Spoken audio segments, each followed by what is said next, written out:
LaFoon here to answer your questions on marriage and relationships. And today's question is happening more and more in our culture, and really is something that we really need to look into and address.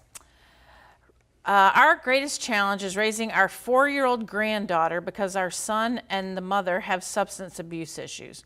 My husband doesn't want to raise another set of kids, and I don't want my grandbabies to go into foster care. This is a tough situation. Wow, and unfortunately we're hearing more and more of this.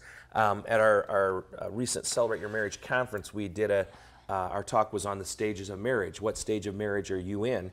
And after the talk, we had a number of people come up to us and say, well, you didn't mention the stage that we're in. And the stage that we're in is we're grandparents raising our grandkids. Whether it's because of substance abuse, whether it's because of incarceration, whatever. It could just be because of divorce, because mom's working all the time, dad's not in the picture, so somebody takes care of the kids. Right, or vice versa. We know that very well, right. That mom's not in the picture sometimes, and dad is. And so the grandbabies are the responsibility of the grandparents. And this is not an ideal situation, obviously. This is not what you would wish for anyone, obviously. But to make the most of that situation, because you are talking about a little soul. You're talking about a child who deserves love and care and nurturing. And I agree with you. I know your husband doesn't want to raise another set of kids, but he's got to understand that sending these kids into foster care, while is a solution that works for some, is probably not the best case for your grandkids, because you would probably not see them very often. So pray for strength, pray for wisdom, pray your kids overcome their addiction issues. I mean, we've got wonderful friends who, they're part of AA, they're part of Celebrate Recovery. They have conquered their addiction issues and have gotten their life back. And pray that that happens for your kids.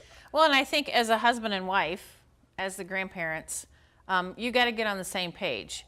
Again, you don't want your kids to go into foster care, but your husband doesn't want to raise another set of kids. You know, we are empty nest right now, and we kind of enjoy empty nest. We enjoy not having kids. I couldn't imagine having grandkids. I mean, I can't imagine having grandkids, and I don't have them yet. I can't imagine the kids coming back into the house. And so I can imagine it. It would just be difficult. You get into routines, you get into, and so that's where, understanding that's where your husband is. You know, we've raised them. Now we have grandchildren. You know, I just want to be the grandma or the grandpa that has them in the house for a little while and then you send them away. That's the beauty of being a grandparent, right? But realizing that they probably are this is so hard, because are they our responsibility? No, they're our son's responsibility, but your son's not capable of raising his child. So you don't want to. You are their best hope. It is a very tough situation, and it is something that we need to address more and more, because we have more and more grandparents who are raising their grandkids, and you know. Seek wise counsel. I would say seek wise counsel. Go to your pastor. Go to trusted friends. How can we best do this? Maybe you hire a nanny to help you. Again, that financial burden should be on your kids, but it's not going to be. So there's no easy answer here. Keep us informed. Let us know how it's going, how you're making this challenge work, because we want to obviously help others by going with people or referring to people who have been successful. Well, this is Jay and Laura TV. We are Jay and Laura LaFoon here to answer your questions as best we can on marriage and relationships.